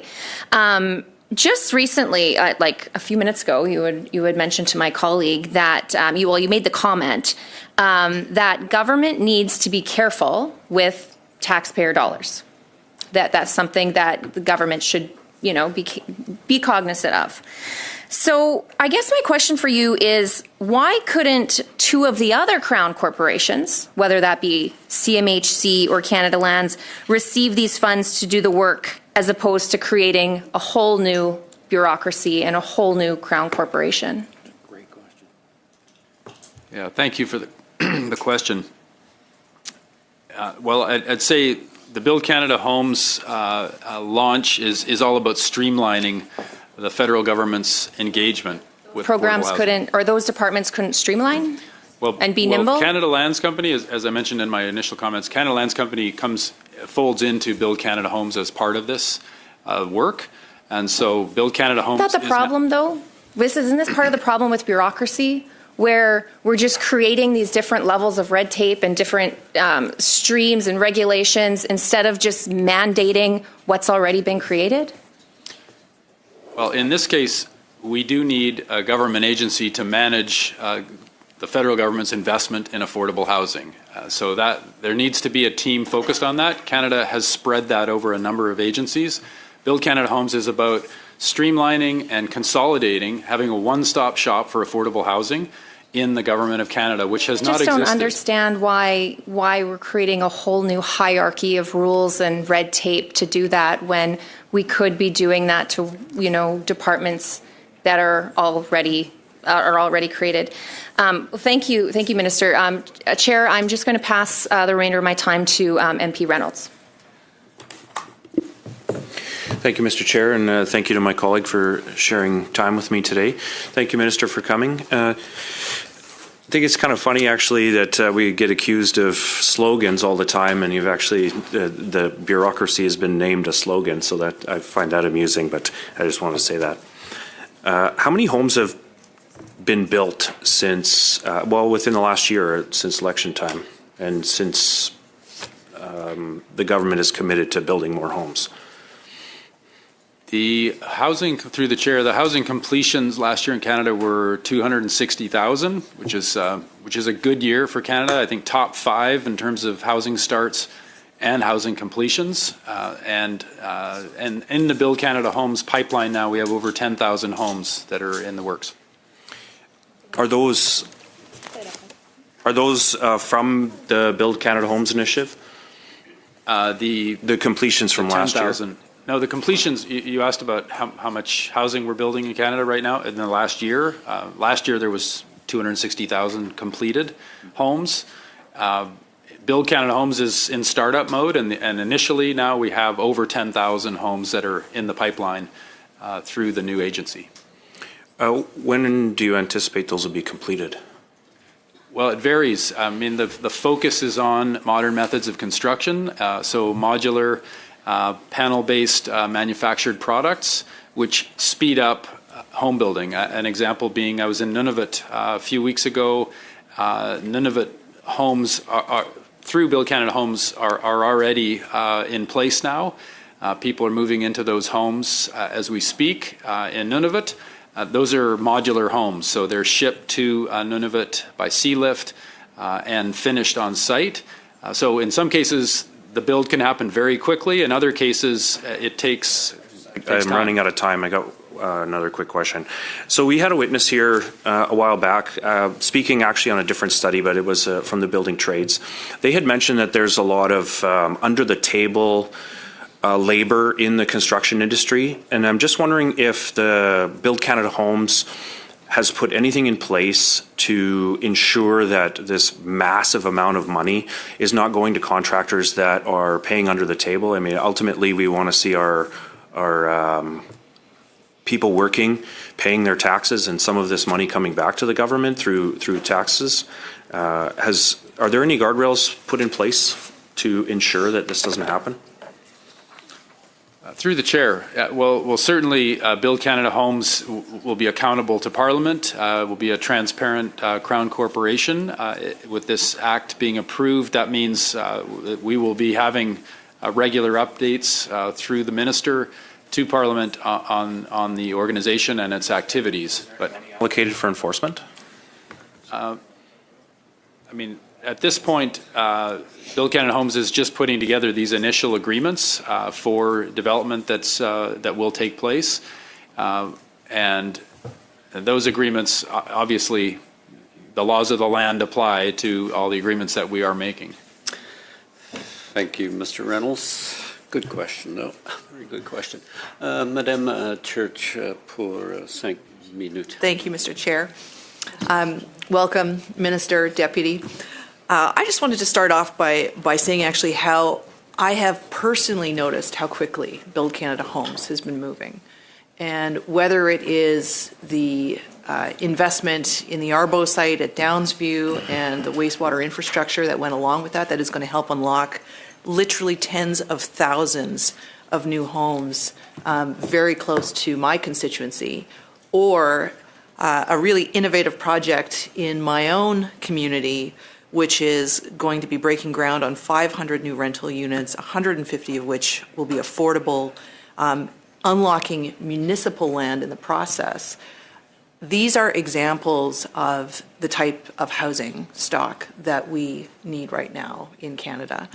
So I just wanted to start by saying I'm noticing that in a short amount of time, just how quickly some of these projects are moving very directly for my community in Toronto, St. Paul's.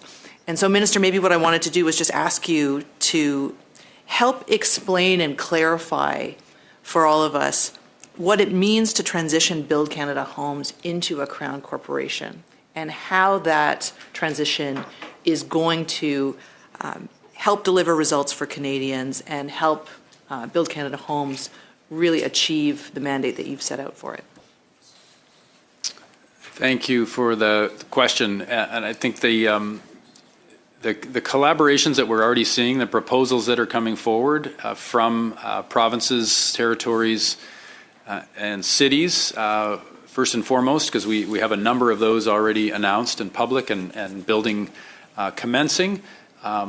And the combination of that with taking action on federal land, wherever we have federal land available that we can build housing on, and some of that has been in the works with Canada Lands Company. It now becomes part of the Build Canada Homes portfolio, and we can expedite. And really, to speak to an earlier question on this, I think a number of us have served at local levels or provincial levels of government, and it's always been challenging getting all levels of government at the table focused on delivering faster.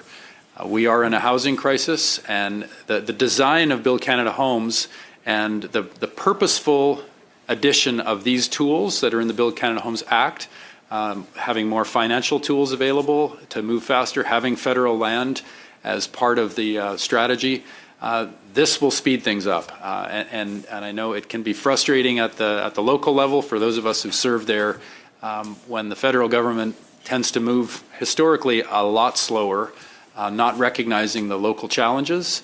And we can flip that around here, sitting in my current role and making sure that local level is also delivering their piece around approvals and permitting.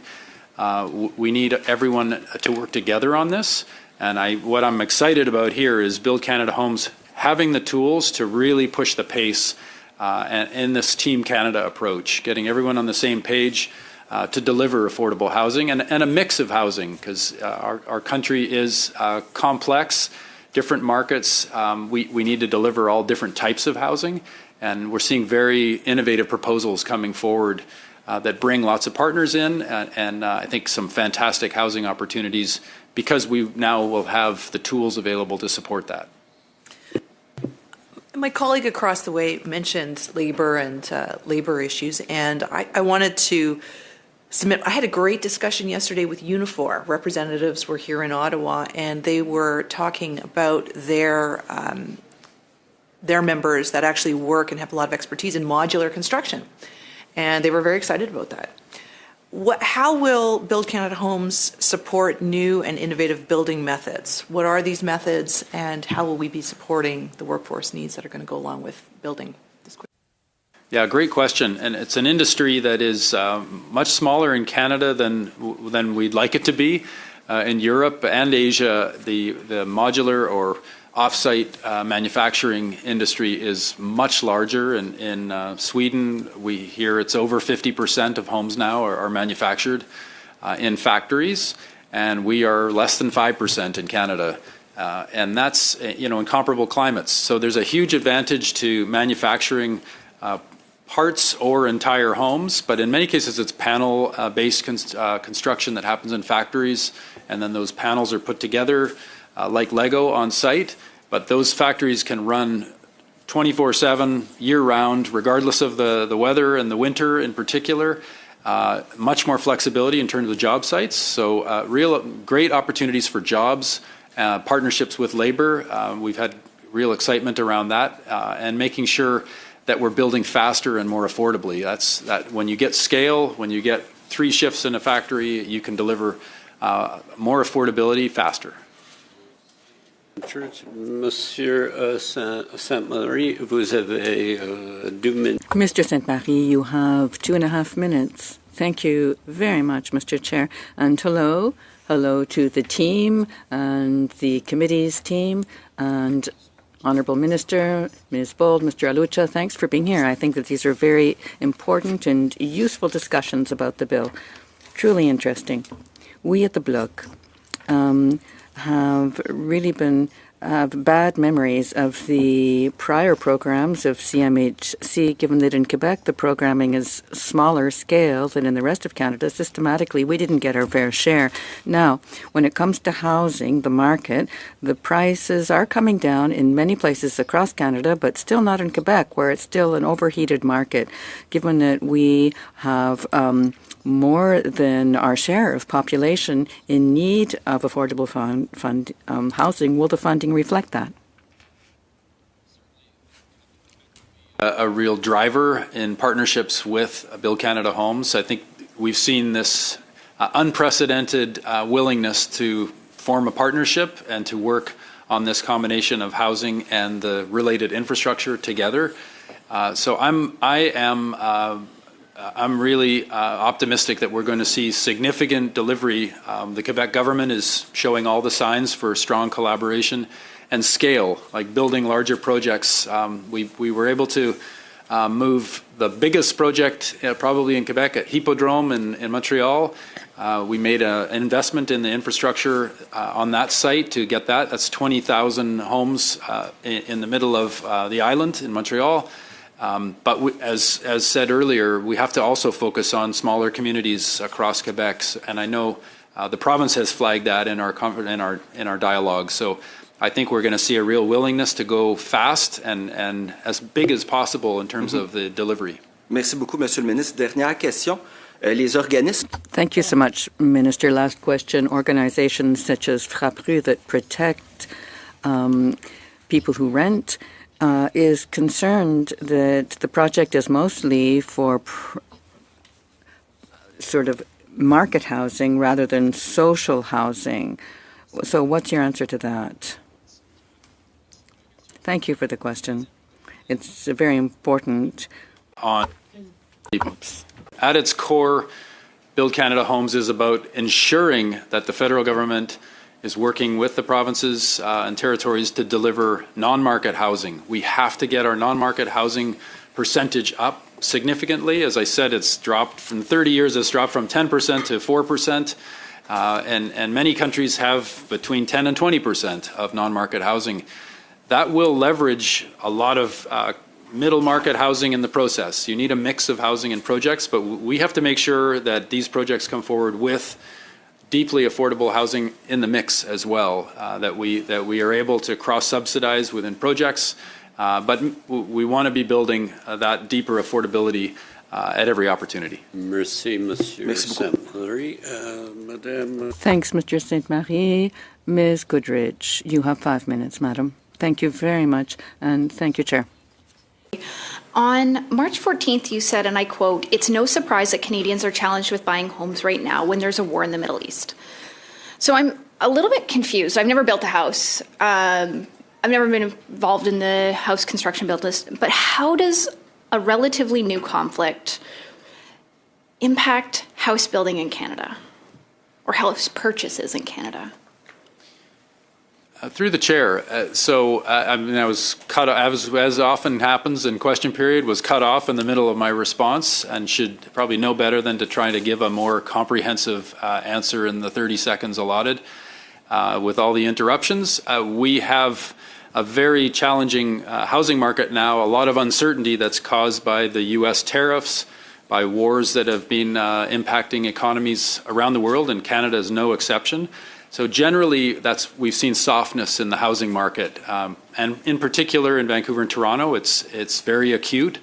And in other markets, it's actually fairly robust. So it's a mix. It's complex across Canada, but certainly people are reserved right now in terms of making big home purchases, and that's something we need to address. All right, so you've been doing press conferences. In your opening statement, you made all kinds of comments about how this is about Team Canada, a Buy Canadian approach. So again, if we're trying to prioritize Canadian labor, Canadian materials, how exactly does a war in the Middle East make that not happen? Through the chair, I'm not sure what the question is there. I was speaking to overall market uncertainty and challenges that we have across our markets caused by factors beyond our control, whether it's the U.S. tariffs or the wars overseas that have been impacting economies, including Canada's. We have to focus on what we can control here in Canada. We can build more housing, we can use Canadian materials, we can invest in the industry to make it more productive and innovative. The important thing is moving with speed right now, given the threats to our economy and the instability. I agree, and we've got lots of trees. We have softwood lumber supplies here. We have amazing labor that are capable of building houses here in Canada. Your government promised to deliver 500,000 new homes every year, but according to the CMHC, you haven't even got to half of that. So we have a building issue here. I know members opposite were making comments about how interest rates were impacting the price, but interest rates haven't changed in the last little while. So I don't necessarily think that is necessarily to blame. You said that it's softening of markets in places like Vancouver and Toronto. Is that because we haven't gone after the IRGC members that are living in those communities? Thanks, through the chair.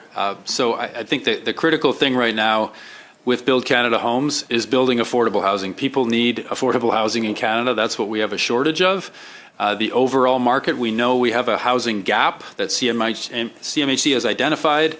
And we need to scale up the overall industry to deliver more housing across the whole spectrum of needs. But in particular, we need to deliver more affordability for Canadians, and that's what Build Canada Homes is all about. Okay, but if we're not building the houses, then we're not going to get to the affordability, because it effectively is a supply-demand kind of situation. And so if your goal is to build 500,000 because you've identified that that's how many houses need to be built every single year, and we're only getting to half of that target, then there is half of that supply, so 250,000 homes that people could be living in that they aren't living in, which means that the problem just gets worse every single year. I appreciate the conversations around modular housing and some of that solution in Nunavut, but that doesn't really deal with a majority of the people that are currently dealing with homelessness. This isn't dealing with the majority of people that just can't afford to buy their starter home.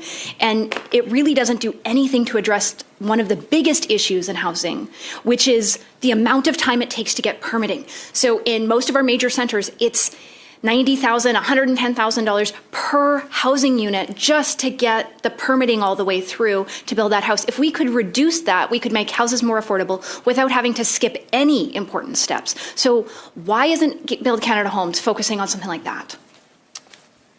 Well, Build Canada Homes is focused on getting affordable housing built and focusing on the non-market housing and right up to middle market, and that's affordable rental housing.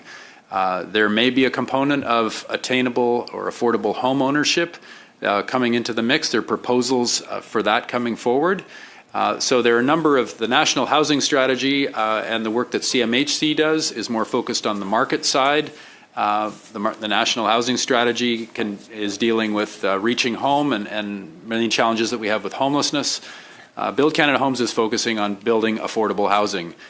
From supportive and transitional that will make a huge difference in solving homelessness, right up to that missing middle housing that we need to leverage and get built. And in partnership, it takes the partnership and the support of local governments to get this done. We're seeing good signs of that right now, and certainly we're seeing more approvals than what's being built right now at the local level. Merci, Madame Goodrich. Madame Koutrakis. Thank you, Ms. Goodrich. Thank you, Ms. Goodrich and Ms. Koutrakis for 5. President, thank you, Minister, for being here today together with the officials. Much appreciated. And I, for one, as a parliamentarian, truly appreciate your comprehensive and full responses, because it makes me feel that I'm a little bit smarter when I walk away receiving those types of answers. So thank you for taking the time and for your thoughtful responses. One issue we didn't talk yet about is women's shelters. I know that, all of us would agree that we need to provide safe spaces for, one of the most vulnerable groups of Canadians. In Vimy recently, I was at an announcement where there was a transitional home that benefited from such programs that the government is offering. And so it also appears, however, that there's a bit of confusion out there as to whether women's shelters can receive support through Build Canada Homes. And I was just wondering if you can clarify that for us. Thank you, through to the member, for that question. I'd love to do that because many women's shelters are indeed eligible for the funding that within the $1 billion that Build Canada Homes has, that is for supportive and transitional housing. Many use the term shelter more broadly, particularly in Quebec, and in practice, most women's shelters operate as supportive and transitional housing. So if a women's shelter operates as transitional or supportive housing, it meets the eligibility criteria for this funding, and we are working very closely with the women's shelter community, particularly in Quebec, to ensure that this eligibility is clear. As there are significant needs there. We have to make sure that they are addressed. The National Housing Strategy has delivered, I think, over 15,000 shelter spaces and shelters, transitional homes have been created through that in recent years. We need to continue that work, and Build Canada Homes will have an important role to play. And critical that those women's shelters know that they're eligible if they're operating as transitional supportive housing providers. Great. I will do my very best to make sure that I deliver that message.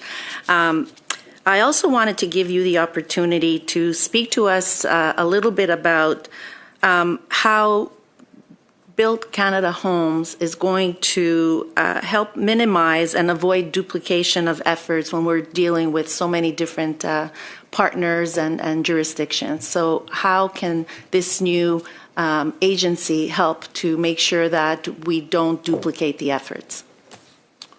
Yeah, that's an important concern. Certainly, I know it's something that Lindsay and the CEO Anna Bailau of Build Canada Homes are working through with the many proposals that are coming in. We've seen incredible volume of proposals, and what we are encouraging is that partners pull together, whether it's that combination of provincial and municipal and private and community sector partnerships. The more they can pull their projects together.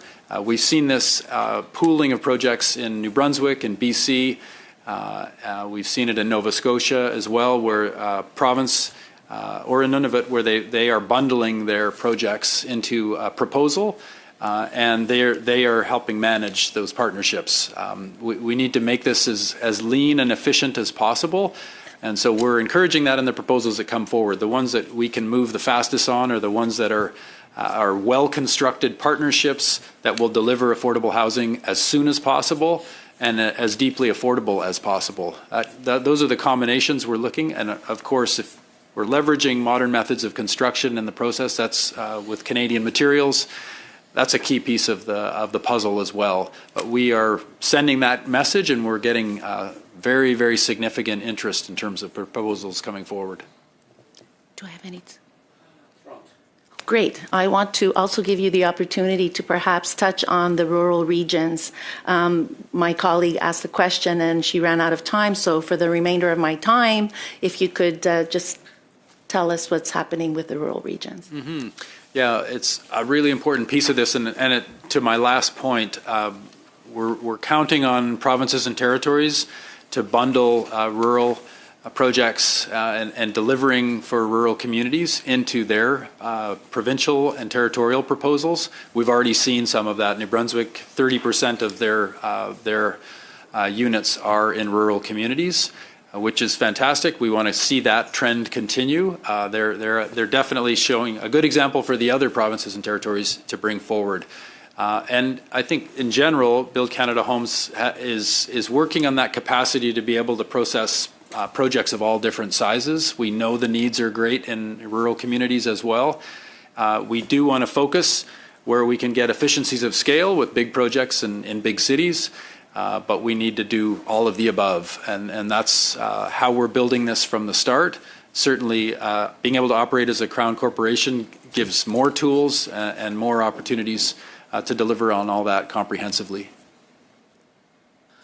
Thank you. Thank you, Madame Contreras, and thank you for raising the issue on women's homelessness and shelters. It's one of the projects I've been most proud of working with Women's Group in my riding, and every member I would encourage to advocate on that side.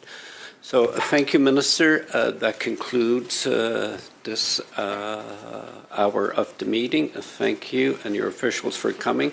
Members, before we close, there's a couple of administrative items that I need to get your direction on. Do we want to issue a press release soliciting briefs? Generally we do. Thumbs up. Okay. And I've had some discussion on deadline for briefs. It's been suggested April the 17th at 4 p.m. See nobody objecting. Deadline for amendments to the bill will be April the 24th at 4 p.m. And clause by clause will begin Thursday, April the 30th at this meeting. So do we have agreement? I'm calling agreement because nobody's objecting. So we have that. Our next meeting will be Monday, April the 13th, and we'll begin clause by clause on 222. Very important. On April the 13th. Okay. So I've put the link in chat a few times. We've got 34 minutes until OGO. Then we're doing question period, and that'll be it for today. So appreciate you guys getting up early, or if you guys were already up, for tuning in so early. And thank you, Mr. G, for your super chat. Really appreciate you there. I don't know if you're still in the chat, but appreciate you. And yeah, we'll call it here. I'll see you guys shortly. Just a little over half an hour. Here is the link again in chat. Okay, bye guys. See you soon.